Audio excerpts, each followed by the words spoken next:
പ്രിയപ്രേക്ഷകരെ, കേട്ടറ്റ് യോഗ്യത ഇല്ലാത്തവർക്ക് പ്രഥമ അധ്യാപകരായി പ്രമോഷൻ നൽകിയതുമായി ബന്ധപ്പെട്ട വിവാദ വാർത്ത ന്യൂസ് 18 ആണ് പുറത്തുവിട്ടിരുന്നത്. ഇപ്പോഴിതാ അതിൽ അഡ്മിനിസ്ട്രേറ്റീവ് ട്രൈബ്യൂണലിന്റെ ഇടപെടൽ ഉണ്ടാവുകയാണ്. കഴിഞ്ഞ ജൂൺ 27-നായിരുന്നു വിദ്യാഭ്യാസ വകുപ്പ് ഇത്തരത്തിലൊരു വിജ്ഞാപനം പുറത്തിറക്കിയത്. അതുപ്രകാരം 335 അധ്യാപകർക്കാണ് ഈ പ്രഥമ അധ്യാപകർ എന്ന തരത്തിലേക്ക് നിയമനം ലഭിച്ചിട്ടുള്ളത്. സുപ്രീം കോടതിയുടെ പുനഃപരിശോധനാ ഹർജിയിലെ വിധിന്യായത്തിന് വിധേയമായി വേണം DPC ഇതിൽ ഇനി തീരുമാനമെടുക്കാൻ എന്നുള്ളതാണ്. ഡാൻ കുര്യനാണ് വാർത്തയുടെ വിശദാംശങ്ങളുമായി ചേരുന്നത്. ഡാൻ, നേരത്തെ നമ്മൾ ഈ വാർത്ത റിപ്പോർട്ട് ചെയ്തതാണ്. കേട്ടറ്റ് യോഗ്യതയില്ലാതെ ആണ് ഈ അധ്യാപകരെ ഹൈസ്കൂൾ അധ്യാപനത്തിൽ നിയമനം നൽകിയിട്ടുള്ളത് എന്നത്. അതിലാണ് ഇപ്പോൾ ഈ ട്രൈബ്യൂണലിന്റെ ഇടപെടൽ ഉണ്ടാകുന്നത്. ഇത് എത്രത്തോളം പ്രധാനപ്പെട്ടതാണ് ഡാൻ?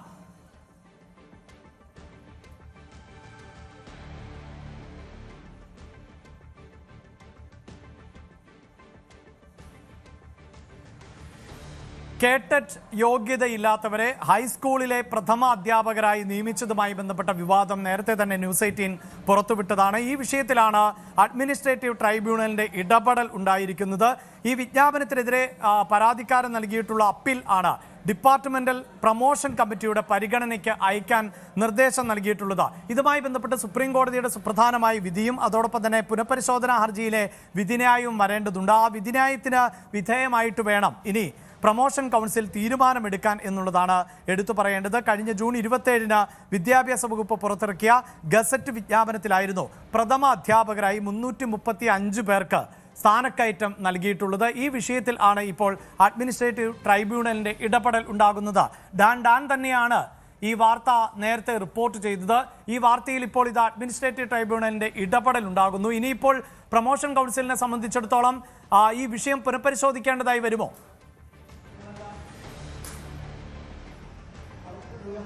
കഴിഞ്ഞ ജൂൺ 27-ാം തീയതിയാണ് വിദ്യാഭ്യാസ വകുപ്പ് പുറത്തിറക്കിയ വിജ്ഞാപനത്തിൽ 330 അധ്യാപകർക്ക് പ്രമോഷൻ നൽകിക്കൊണ്ട് അവരെ പ്രധാന അധ്യാപകരായി നിയമിക്കാനുള്ള ഉത്തരവിറക്കിയത്. ഇത് ചോദ്യം ചെയ്തുകൊണ്ട് പരാതിക്കാരൻ അഡ്മിനിസ്ട്രേറ്റീവ് ട്രിബ്യൂണലിനെ സമീപിക്കുകയായിരുന്നു. അവിടെയാണ് ഡിപ്പാർട്ട്മെന്റൽ പ്രൊമോഷൻ കൌൺസിലിന്റെ കമ്മിറ്റിക്ക് ഈ പരാതി കൈമാറാനുള്ള നിർദ്ദേശം ട്രൈബ്യൂണലിന്റെ ഭാഗത്ത്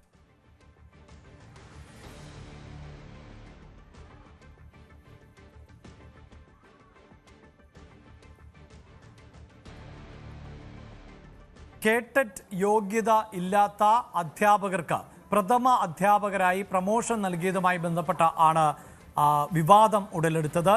സുപ്രീം കോടതിയുടെ വിധിന്യായം, പുനഃപരിശോധനാ ഹർജിയിലെ വിധിന്യായം ഉൾപ്പെടെ ഈ വിഷയത്തിൽ സുപ്രധാനമാണ്. അതുകൊണ്ട് തന്നെ കൃത്യമായി പരിശോധിച്ചുകൊണ്ട് വേണം ഈ വിജ്ഞാപനത്തിൽ മേൽ തീരുമാനമെടുക്കാനെന്ന നിർദ്ദേശം ആണ് ഇപ്പോൾ അഡ്മിനിസ്ട്രേറ്റീവ് ട്രൈബ്യൂണൽ മുന്നോട്ട് വെച്ചിട്ടുള്ളത് എന്നതാണ് ഇപ്പോഴത്തെ സാഹചര്യം. ന്യൂസ് 18 ഈ വിവരം നേരത്തെ തന്നെ പ്രേക്ഷകരുമായി പങ്കുവച്ചിരുന്നതാണ്.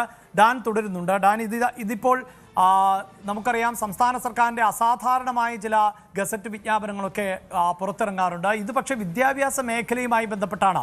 വിദ്യാഭ്യാസ മേഖലയിൽ അധ്യാപകരുടെ യോഗ്യതയുമായി ബന്ധപ്പെട്ട ഒട്ടേറെ സംശയങ്ങൾ നിലനിൽക്കുന്നുണ്ട്. പ്രത്യേകിച്ച് ഈ മാനേജ്മെന്റ് സ്കൂളുകളിൽ ഒക്കെ അവരെ സംബന്ധിച്ചിടത്തോളം അങ്ങനെ PSCയുടെ പ്രവേശന പരീക്ഷയൊന്നും എഴുതിയല്ല അവർ അധ്യാപന വൃത്തിയിലേക്ക് കടക്കുന്നത്. പണമാണ് അതിൻ്റെ മാനദണ്ഡം എന്നതൊക്കെ പൊതുസമൂഹത്തിനറിയാം. നിശ്ചിത യോഗ്യതയും പണവും ഉണ്ട് എങ്കിലാണ് അധ്യാപക യോഗ്യത ലഭിക്കുന്നത്. അപ്പോൾ ഈ തീരുമാനം അല്ലെങ്കിൽ ഈ ഇടപെടൽ എത്രത്തോളം പ്രധാനപ്പെട്ടതായി മാറുന്നുണ്ട് ഡാൻ?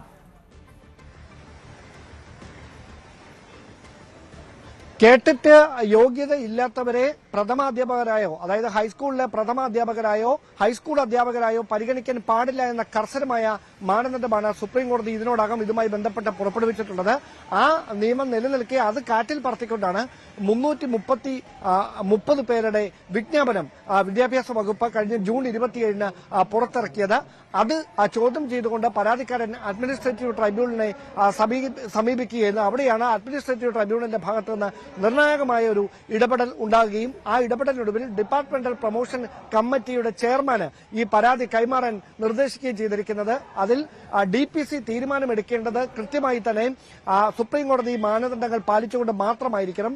ആ തീരുമാനം അന്തിമമായിരിക്കും എന്നുകൂടി അഡ്മിനിസ്ട്രേറ്റീവ് ട്രൈബ്യൂണൽ പറഞ്ഞു വെക്കുന്നുണ്ട്. ഇതിൽ ഏറ്റവും പ്രധാനപ്പെട്ട കാര്യം, നേരത്തെ നെറ്റും സെറ്റും PhDയും ഒക്കെ ഉള്ളവർക്ക് ഒരു ഇളവ് അനുവദിച്ചിരുന്നു കോടതി. പക്ഷേ ഇപ്പോൾ അങ്ങനത്തെ ഒരു ഇളവുമില്ല.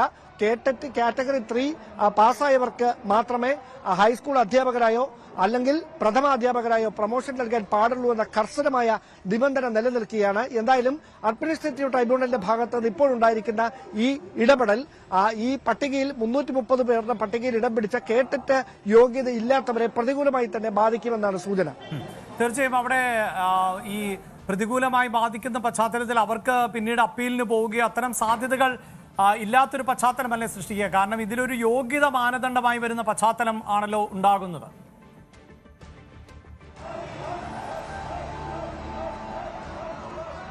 തീർച്ചയായിട്ടും കേട്ടറ്റ് പാസ്സാകാതെ അവർക്ക് പ്രഥമ അധ്യാപകരുടെ പട്ടികയിലേക്ക് നിയമപരമായി ഇനി ഇടം പിടിക്കാൻ കഴിയില്ല എന്നതാണ് സ്ഥിതി.